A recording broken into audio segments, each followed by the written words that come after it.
Israel ও যুক্তরাষ্ট্রের যৌথ হামলায় ইরানে ৭৩ জন নিহত হওয়ার খবর পাওয়া গেছে। এর মধ্যে এক প্রদেশেই অন্তত ৭০ জনের মৃত্যু হয়েছে। দেশটির দক্ষিণাঞ্চলীয় হরমুজগান প্রদেশে ইসরায়েলি ক্ষেপণাস্ত্রের আঘাতে একটি প্রাক-প্রাথমিক মহিলা বিদ্যালয় ধ্বংসস্তূপে পরিণত হয়েছে। এতে প্রাথমিকভাবে ৫ জনের মৃত্যুর খবর পাওয়া গেলেও পরে তা বেড়ে ৫৩ হয়। সর্বশেষ খবর অনুযায়ী এই প্রদেশের পৃথক ২ জায়গায় মার্কিন আগ্রাসনে মোট নিহত হয়েছে ৭০ জন। একই সঙ্গে আহত হয়েছে অন্তত ৯০ জন। হরমুজগান মেডিকেলের প্রধান বলেন, প্রদেশটির মিনাব ও জাসেকে ইসরায়েল এবং যুক্তরাষ্ট্রের দুটি পৃথক হামলায় এ হতাহতের ঘটনা ঘটেছে। এছাড়া স্থানীয় একটি সংবাদমাধ্যমের খবর অনুযায়ী দেশটির রাজধানী তেহরানে আরেকটি শিক্ষা প্রতিষ্ঠানে হামলা চালিয়েছে ইসরায়েল ও যুক্তরাষ্ট্র। এতে আরও ৩ শিক্ষার্থী নিহত হয়েছে। তবে ইরানের দাবি অনুযায়ী হতাহতের এ তথ্য স্বাধীনভাবে যাচাই করা যায়নি। ইরানে যৌথ হামলা চালিয়েছে ইসরায়েল ও যুক্তরাষ্ট্র। এরপর থেকেই যুদ্ধ শুরু হয়ে গেছে। দফায় দফায় ক্ষেপণাস্ত্র ও ড্রোন ছুড়ে জবাব দিচ্ছে ইরান। ইরানের শতাধিক সামরিক স্থাপনায় আঘাত হানার দাবি করেছে ইসরায়েল। এতে দেশটির মিনাব সিটিতে ৫১ স্কুলছাত্রী নিহত হয়েছে।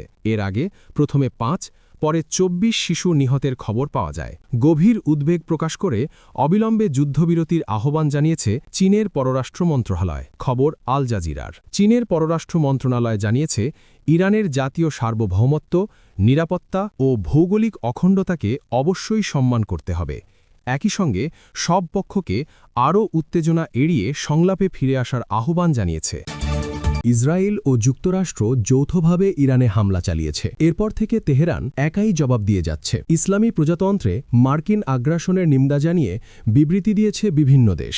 কোনো বিশ্বনেতা অবিলম্বে যুদ্ধ বন্ধের আহ্বান জানিয়েছেন, আবার কেউ এতে সম্পৃক্ত হওয়ার আগ্রহ দেখিয়েছেন। এবার ইরানে ইসরায়েল ও যুক্তরাষ্ট্রের হামলাকে বেপরোয়া পদক্ষেপ আখ্যা দিয়েছে রাশিয়া। রুশ প্রেসিডেন্ট ভ্লাদিমির পুতিন দেশটির নিরাপত্তা পরিষদের সঙ্গে ইরানের পরিস্থিতি নিয়ে আলোচনা করেছেন। সেখান থেকে অন্য কোনো বার্তা না আসলেও পররাষ্ট্র মন্ত্রণালয় থেকে বেশ কিছু প্রতিক্রিয়া জানানো হয়েছে। রুশ পররাষ্ট্র মন্ত্রণালয় বলেছে, ইরানের পররাষ্ট্রমন্ত্রী রাশিয়ার পররাষ্ট্রমন্ত্রী সের্গেই লাভরভকে ফোন করেছিলেন এবং তারা পরিস্থিতি নিয়ে আলোচনা করেছেন।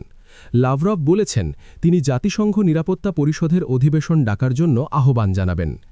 রাশিয়ার পররাষ্ট্র মন্ত্রণালয় থেকে একটি বিবৃতিও প্রকাশ করা হয়েছে, যেখানে বেশ কিছু আকর্ষণীয় বিষয় আছে। মন্ত্রণালয় এই হামলাকে বেপরোয়া বলে অভিহিত করেছে এবং বলেছে যে এতে কোনো সন্দেহ নেই যে এটি ছিল উস্কানিহীন এবং পূর্বপরিকল্পিত।